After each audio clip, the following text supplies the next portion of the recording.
Hello, and I hope this message finds you well.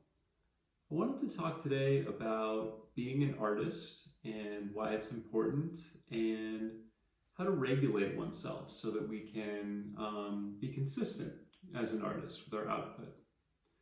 So being an artist, first and foremost, what it means to me is being sort of in touch with the energy that's always coming into and out of and through us in life.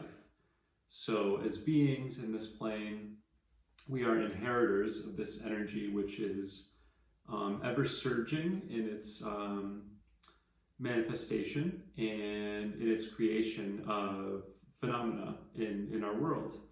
And with our unique windows onto existence, we can express and capture that energy in different ways. And part of what our unique windows entail is that we ourselves have been shaped by life, sort of akin to how each snowflake is unique. We have unique filters through which we can show what existence is as it moves, as it changes, as it takes on new forms. So being an artist is somehow being in tune with that continual process of creation and being able to shed light onto a piece of it in a way that connects with others. We could talk about how it makes others feel less alone when they glimpse these moments of connection. We could talk about how creating art in some way honors existence. But with any sort of angle onto this, I believe that being an artist, living an artistic life, is part of what we are here to do. We are here to recognize and celebrate and share existence with one another. And indeed, just being our unique selves, that snowflake self that each of us is, that is part of our purpose as well. And I've talked about this at length in my first video, which is peace, love, and the purpose of existence. I talk about how really the purpose is just to be, and to be ourselves, although of course that's a constant sort of like refining and calibration process. So this is actually the next piece I want to talk about in this video, which is how do we calibrate, how do we regulate ourselves as artists, as beings seeking to honor, dance with life in this way. Because part of the trouble with being an artist, with being an artistic person, is that we're very sensitive. In order to be able to shift and move with life in that way and to honor and express it, we need to be attuned to what life is. And that means we feel all these uncomfortable emotions like anxiety and sadness and anger. It means we are aware of how our actions impact others. We may be empathic.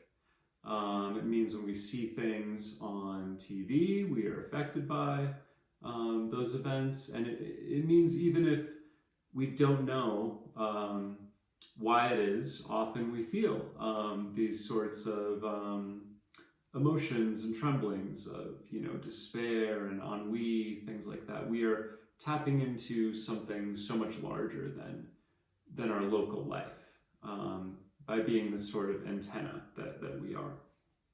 So there is the trial of sensitivity, and from this trial there is the temptation to numb ourselves in some way. An artist to some degree is always a frayed nerve, is a person who feels deeply and is sort of like beset by it as a condition. And so we may fall into drugs or any kind of compulsive behavior that's going to help numb this sensitivity, this rawness that we live. Now, doing that is a major, almost violation, I would say, of the divine gift of artistry, of sensitivity. In a sense, it's as though we are being given all the time this resource, which is our artistry, our sensitivity, our capacity to share, to communicate with others, and we are throwing it away by numbing ourselves. And often when I think about that dynamic, I think that God frowns upon that choice or feels disappointed by that choice.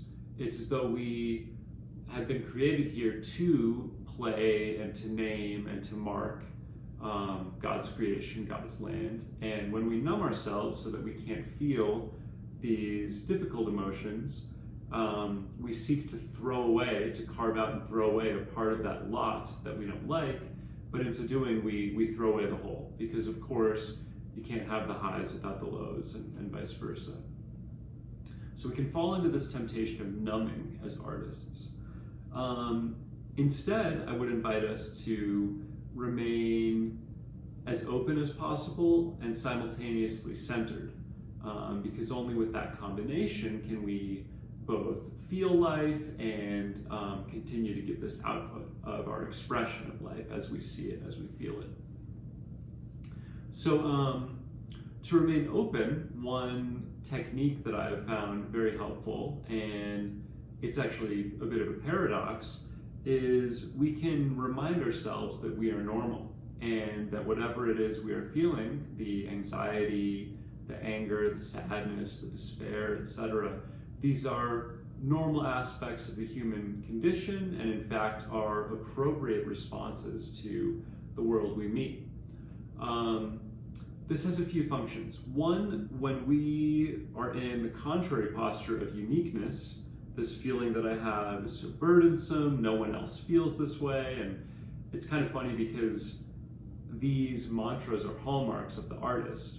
But when we're perceiving things in that way, it's almost like we're coiling or bundling ourselves up and getting tighter and tighter. This feeling is mine, it's special, no one else understands. And we don't then let the feeling naturally pass, which is what it wants to do. I said it achieves a few things, this posture, and now I don't know what any of the others are.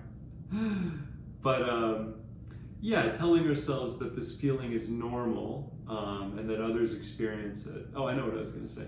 So it helps it pass, which is natural, and helps us remain open. So I feel the heartbreak, that's okay, it will pass.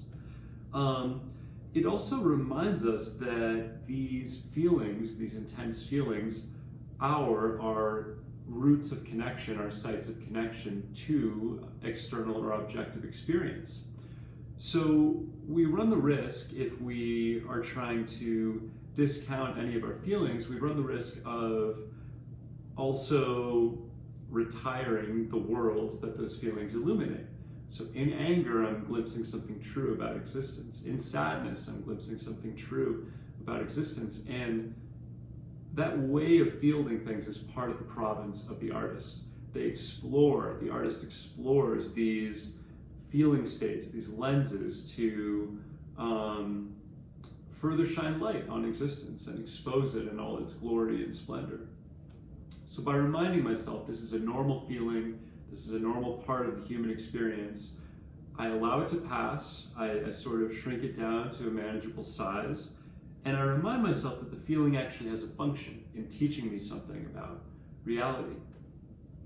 Now, the other piece I spoke about as essential to the artist is grounding or self-regulating.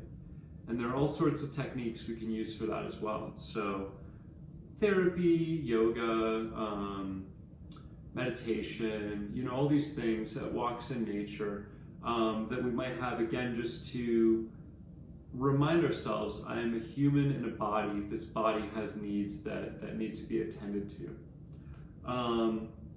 Now, these two practices in tandem of one, reminding ourselves that the feeling is normal, and two, attending to our bodily human needs, these practices sort of chip away at this romantic fantasy of being an artist who is constantly in this explosive, ecstatic state, and numerous examples of this archetype arise throughout history. So we have like Jack Kerouac typing for days, drunk on his scroll, you know, typing the road, or on the road. We have, you know, the romantic poets and how their like hearts are bursting with love, and so on and so forth. There's so many examples of this. Musicians, right? We have Jim Morrison, we have Kurt Cobain from Nirvana, etc., etc., etc.